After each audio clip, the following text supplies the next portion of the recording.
in a place where they told you what to chase, told you how to run the race. Every move was on the page, but I didn't like their way. Had to fight and misbehave, had to find a way to change. I'm not sure if we were originally capable of dealing with the high crimes of those type nature in the beginning, because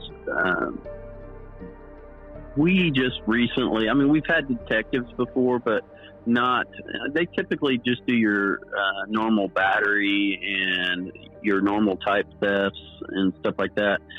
And what's happened is, when you get a crime like these two, you just don't have, you might have a lot of experience with the several people that's in the room. So you can say, well, this person's got 20 years on, this person's got, 15 on, and this person's got 10 years on, and they add all those together. It sounds like you've got a lot of law experience there. But when reality hits, you don't have a lot of law experience as far as those type of crimes. And I've been to classes, and I've learned that when you have crimes like this, you need to bring in somebody that's really got solid experience in this type of crime, that can make sure that you put your detectives with, so that they're led in the right direction and made so that, because if not, you just don't become Sherlock Holmes right off the bat. You don't learn this kind of stuff. It's something that it takes years of experience, and sometimes it'll even baffle the experts, that come in. And so you really need to hit the ground running with solid people that know what they are doing in an aspect like this type of crime.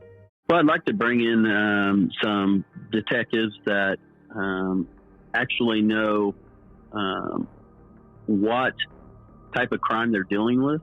Yeah, so I think if you get a group of good, solid detectives with some of the other ones, and my department probably don't like to hear me say that, but the experience, you can't just gain experience like that. It takes years of experience to learn that kind of stuff. It's not something that this county was ever prepared for. As much as you try to prepare for stuff like this, it's not one that we thought we'd see in our area. So I think people are still just shocked by the ordeal that it could happen, and it not just happen in Carroll County, but happen so quickly. And for this community, it flipped it upside down.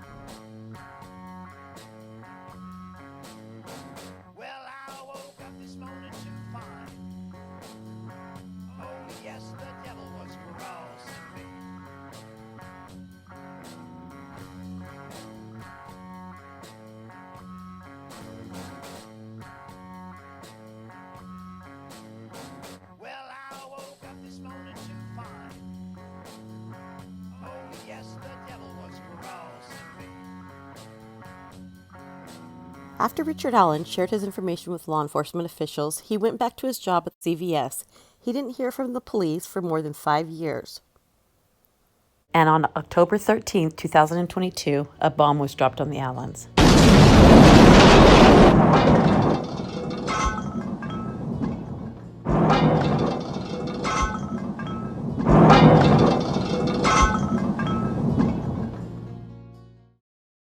Just before noon on October 13th, 2022, Mr. Tony Liggett handed Allen a search warrant for his house and his car. During the search, they removed a bag of cloth-like items, a stack of thin books, a shoebox, took some photos, and dug up 2 small areas. Approximately 2 weeks before the sheriff's election, and within days of a federal lawsuit filed against Carroll County Sheriff's Department, 6 years later, an arrest was made.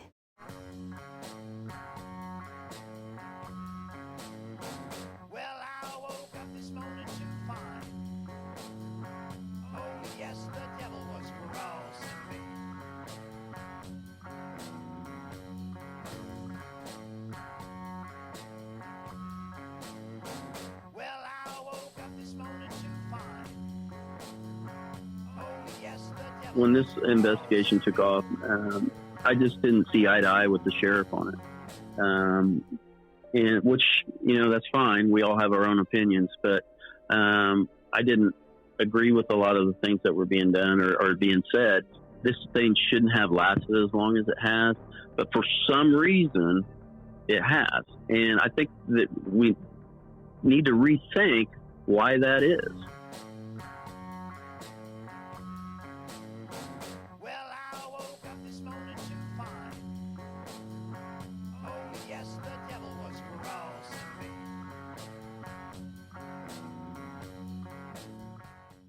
Eventually, right wins over wrong, no matter how long it takes. I grew up in a place where they told you what to chase, told you how to run the race, every move was on the page. But I didn't like their way, had to fight and misbehave, had to find a way to change, had to leave to find my way.